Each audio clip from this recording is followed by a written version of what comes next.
ಇನ್ನು ಖ್ಯಾತ ನಾಯಕಿ ನಟಿಯಾದಂಥ ಈಗ ಪ್ರೇಮ ಅವರು ದೇವಶರಾಗಿದ್ದಾರೆ ನಮ್ಮ ಮಾಹಿತಿ ಬರ್ತದೆ. ಹಾಗಾದ್ರೆ ಏನಂತ ಸುದ್ದಿ ಸಂಪೂರ್ಣ ಮಾಹಿತಿಯನ್ನು ನಿಮಗೆ ಕೊಡ್ತೀನಿ.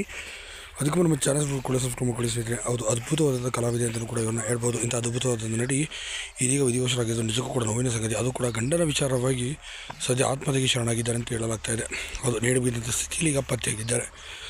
ಹೌದು, ಹಾಗಾದ್ರೆ ಯಾರು ಈ ನಟಿ ಪ್ರೇಮ ಅಂತ ನೋಡೋದು ಬಂದರೆ ಮಲಯಾಳಂನ ಖ್ಯಾತ ನಾಯಕಿ ನಟಿ ಗುರುಸ್ಕೊಂಡಂಥ ಅದ್ಭುತದ ನಟಿ ಪ್ರೇಮ ಅವರು. ಹೌದು, ಪ್ರೇಮ ಅವರು ವೈಟಮ್ ಬ್ಲಾಕ್ ಕಾಲದಿಂದ ಕೂಡ ನಾಯಕಿಯಾಗಿ ಗುರುಸ್ಕೊಂಡು ಸುಮಾರು 1981 ತನಕ ಕಂಟಿನ್ಯೂಸ್ ಆಗಿ ಸಿನಿಮಾಗಳನ್ನು ಮಾಡೋದು. ಸುಮಾರು 75ಕ್ಕೂ ಅಧಿಕ ಸಿನಿಮಾಗಳಲ್ಲೇ ನಾಯಕಿಯಾಗಿ ಗುರುಸ್ಕೊಂಡ್ರು ಅಂತಲೇ ಹೇಳ್ಬೋದು. ಸಣ್ಣ ಪುಟ್ಟ ಪಾತ್ರ ಮಾಡೋದ್ರ ಮೂಲಕ 50ಕ್ಕೂ ಅಧಿಕ ಸಿನಿಮಾಗಳಲ್ಲಿ ನಾಯಕಿಯಾಗಿ ಬಂದರು. ಹೀಗೆ ದೊಡ್ಡ ದೊಡ್ಡ ಸ್ಟಾರ್ ಕಲಾವಿದರೊಂದಿಗೆ ಅಂದಿನ ಕಾಲದ ದೊಡ್ಡ ಕಲಾವಿದರೊಂದಿಗೆ ಅಭಿನಯಿಸಿ ಗಳಿಕೆಗೆ ಸೇರ್ತದೆ. ಡಾಕ್ಟರ್ ರಾಜ್ಕುಮಾರ್ ಅವರ ಜೊತೆ ಕೂಡ ಸುಮಾರು 10ಕ್ಕೂ ಅಧಿಕ ಸಿನಿಮಾಗಳಲ್ಲಿ ನಟಿ ಪ್ರೇಮ ಅವರು ನಾಯಕಿಯಾಗಿ ಕೂಡ ಗುರುಸ್ಕೊಂಡಿದ್ದಾರೆ. ಇಂಥ ಅದ್ಭುತವಾದ ನಟಿ ಗಂಡನ ಕಿರುಕುಳ ತಾಳಲಾರದೆ ನೇಣುಬಿದ್ದಂಥ ಸ್ಥಿತಿಯಲ್ಲಿ ಕೂಡ ಪತ್ತೆಯಾದರು. ಸದ್ಯ ಇಲ್ಲಿಗೆ ಈ ಘಟನೆ ನಡೆದು ಇಂದಿಗೆ ಬರೋಬ್ಬರಿ 40 ವರ್ಷಗಳು ಕಳೆದಿವೆ. ಇಂದು 40ನೇ ವರ್ಷದ ಅವರ ಆರಾಧನಾ ಕಾರ್ಯಕ್ರಮ